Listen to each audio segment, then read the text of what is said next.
ये कहानी है एक ऐसे स्नाइपर की जो अपनी आंखों पर पट्टी बांधकर भी कई किलोमीटर दूर अपने टारगेट को ढेर कर सकता है। लेकिन यह स्नाइपर पहले एक आम मैथ टीचर हुआ करता था। उसे जंग और बंदूक से बहुत नफरत थी, मगर एक दिन उसकी लाइफ में कुछ ऐसा हुआ जिसने उसे एक डिसेंट टीचर से एक बेरहम स्नाइपर बना दिया। कहानी की शुरुआत होती है यूक्रेन के एक छोटे से गाँव से, जहाँ हमें एक छोटे से घर को दिखाया जाता है। इस घर में एक कपल रहता है जो हंसी खुशी अपनी जिंदगी गुजार रहे होते हैं। इस घर में रहने वाले आदमी का नाम है मिकोला और उसकी वाइफ का नाम है नास्टिया। नास्टिया एक ड्राइंग आर्टिस्ट थी और लकड़ियों को तराश कर उसे तरह तरह के स्टैचू बनाती थी। मिकोला एक टीचर है और पास ही के एक स्कूल में बच्चों को मैथ पढ़ाता है। वो एक बहुत ही अच्छा टीचर है और सभी बच्चे उससे काफी खुश हैं, सिवाय एक के जिसका नाम था इवान। इवान एक बहुत ही बदतमीज लड़का था। वह हर दिन क्लास में अपने टीचर मिकोला को परेशान करता। इवान एक रिच फैमिली से बिलोंग करता था, जबकि मिकोला एक गरीब इंसान था। इसीलिए इवान मिकोला के लुक्स और कपड़ों का मजाक भी उड़ाया करता। वो चाहता था कि मिकोला उसकी बदतमीजी से तंग होकर उस पर हाथ उठाए और फिर वो उसका कंप्लेंट करके मिकोला को स्कूल से निकलवा दे। लेकिन मिकोला बहुत ही शांत इंसान था। मिकोला को उसकी बातों से कोई फर्क नहीं पड़ता और वह अपनी जिंदगी में मस्त रहता। मिकोला के घर में कोई भी इलेक्ट्रॉनिक सामान जैसे टीवी वगैरह नहीं होने की वजह से उसे दुनिया की खबर नहीं मिल पाती थी। एक दिन जब मिकोला अपने स्कूल में था, तब उसने टीवी पर एक खबर सुनी कि रशिया ने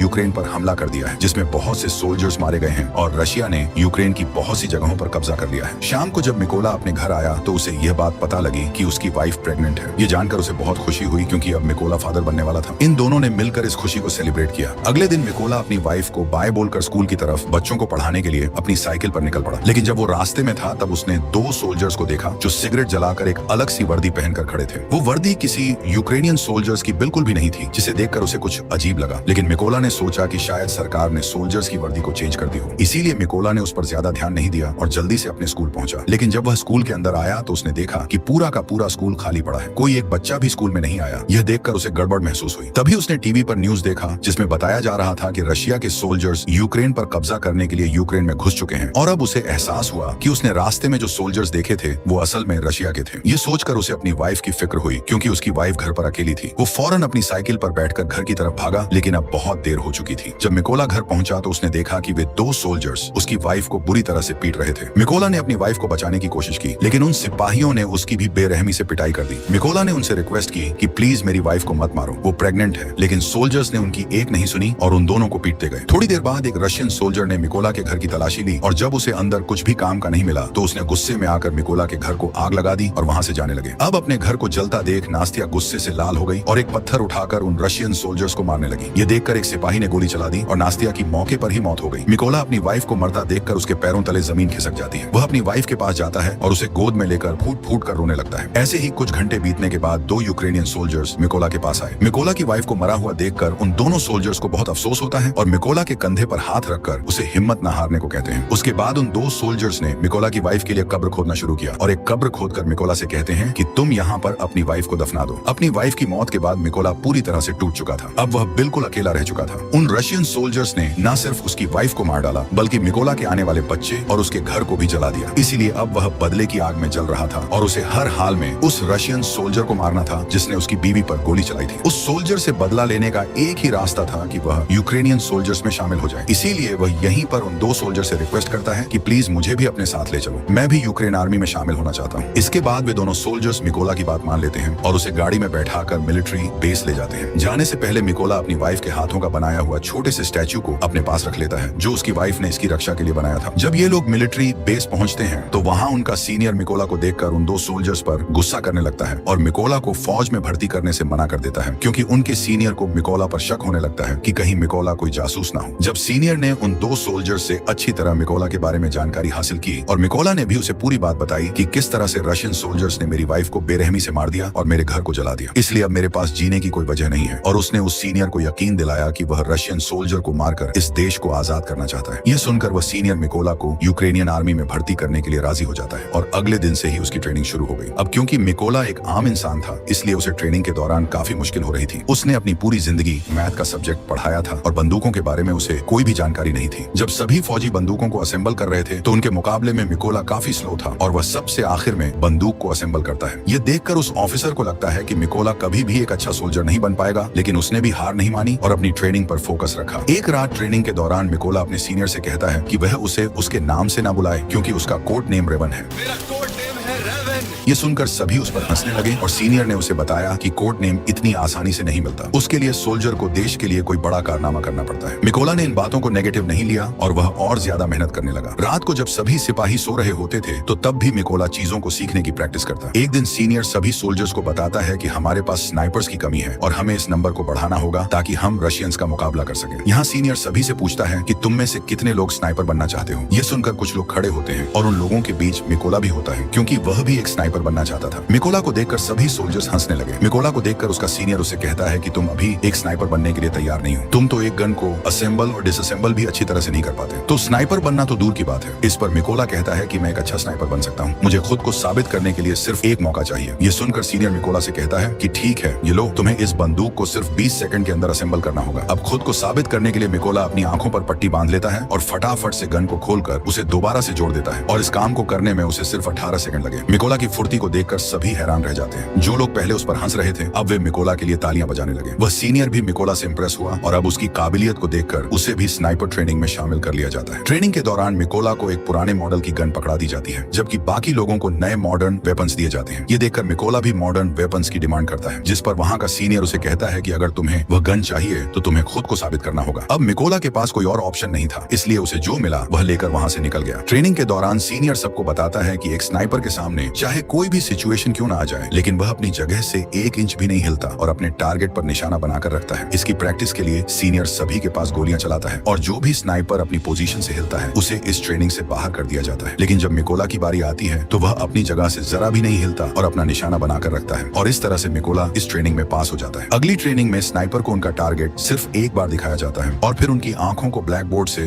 ढक दिया जाता है। इस दौरान उन्हें अंदाजा लगाकर अपने टारगेट को शूट करना होता है। बाकी सोल्जर्स में से कुछ सोल्जर इस टेस्ट को पास कर लेते हैं, लेकिन जब मिकोला की बारी आती है तो उसका निशाना थोड़ा सा चूक जाता है और मिकोला इस टेस्ट में फेल हो जाता है क्योंकि उसके पास जो बंदूक थी वह काफी पुरानी थी और उससे बिल्कुल परफेक्ट निशाना लगाना बहुत मुश्किल था। मगर सबको पता था कि अगर मिकोला को नई बंदूक दी जाती तो वह निशाना बिल्कुल परफेक्ट लगा लेता। अगली ट्रेनिंग उन स्नाइपर्स के लिए और मुश्किल थी क्योंकि उन्हें फ्लेयर की रोशनी में अपने टारगेट को शूट करना था और वह भी रात के अंधेरे में। यहाँ सीनियर ने फ्लेयर छोड़ी और सभी ने अपना निशाना लगाया, लेकिन कोई भी टारगेट को हिट नहीं कर सका। बाकी सब ने तो गोली चला दी थी। अब यहाँ सिर्फ मिकोला ने गोली नहीं चलाई, वह समझ जाता है कि फ्लेयर की रोशनी में डायरेक्ट निशाना लगाना पॉसिबल नहीं है। इसीलिए जब सीनियर ने फ्लेयर छोड़ा था तो उसने गोली चलाने के बजाय फ्लेयर की रोशनी में अपने टारगेट की दूरी का अंदाजा लगाया और अपनी मैथ की नॉलेज को यूज करके एक परफेक्ट शॉट मारा। ये देखकर उसका सीनियर और बाकी सोल्जर्स हैरान रह गए। ये टास्क आज तक किसी ने भी कंप्लीट नहीं किया था, सिर्फ मिकोला ने कर दिखाया। सीनियर मिकोला से काफी इंप्रेस हुआ और उसे उसका मनचाहा कोड नेम रेवन दे दिया। ऐसे ही दिन बीतते गए और मिकोला जी जान से अपनी ट्रेनिंग में लगा रहा और फाइनली वह दिन भी आ गया जब उनकी ट्रेनिंग का रिजल्ट आने वाला था। यहाँ कर्नल ने मिकोला को सैल्यूट किया और उसे बताया कि उसने इस टेस्ट को पास कर लिया है। थोड़े दिनों बाद कर्नल मिकोला के पास आता है और उसे कहता है कि वह अपना सामान पैक कर ले क्योंकि उन्हें एक मिशन पर जाना है। खबर आई है कि कुछ रशियन सोल्जर्स ने एक चेक पोस्ट पर कब्जा कर लिया है और यहाँ से असली कहानी शुरू हुई। जल्दी मिकोला की टीम इस लोकेशन पर पहुंच गई और अपना निशाना लगाकर बैठ गई और अभी यह लोग उन रशियन सैनिकों को मारने ही वाले थे कि तभी उन्हें दूर एक गाड़ी दिखाई दी जो चेक पोस्ट की तरफ बढ़ती जा रही थी, जिसकी वजह से कर्नल सबको शूट ना करने के लिए बोलता है। उधर रशियन सैनिकों ने गाड़ी को रोक लिया और अंदर मौजूद लोगों से बाहर आने को कहा। उन्होंने उनके पासपोर्ट्स को चेक किया और पूरी गाड़ी की भी तलाशी ली और जब सब ठीक रहा तो उन सैनिकों ने उन्हें जाने की परमिशन दे दी, लेकिन उनके पासपोर्ट्स को